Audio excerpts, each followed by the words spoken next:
রাত্রি তখন ঠিক ৩টে। চারদিকে শুনশান নীরবতা। আমি আমার ঘরে একা পুরনো অ্যালবামের পাতা উল্টাচ্ছিলাম। হঠাৎ দরজায় একটা মৃদু টোকা পড়ল। আমি চমকে উঠলাম। এই মাঝরাতে কে আসবে? বুকটা ধড়ফড় করছে, তাও উঠে গিয়ে দরজা খুললাম। বাইরে কেউ নেই, শুধু ঠান্ডা বাতাস এসে গা ছুঁয়ে গেল। একটু স্বস্তি নিয়ে যখন ফিরে আসব, ঠিক তখনই দেখি দরজার চৌকাঠে ঘরের ঠিক ভেতরেই একজোড়া ভেজা পায়ের ছাপ। সদ্য পুকুর থেকে উঠে আসা কারোর পায়ের ছাপ যেন। আমি সিটিয়ে গেলাম। এই ঘর তালাবদ্ধ ছিল, আর আমি তো স্নান করিনি। তবে এই পায়ের ছাপ কার? পিছন থেকে ঠান্ডা একটা নিঃশ্বাস এসে আমার কানে ফিসফিস করে বলল, এগুলো আমার।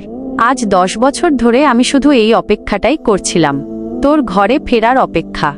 আমার গলার স্বর আটকে গেল। আমি নড়তে পারছিলাম না, শুধু অনুভব করলাম সেই ঠান্ডা ভেজা হাতটা আমার কাঁধের ওপর চেপে বসছে, ধীরে ধীরে, খুব শক্ত করে।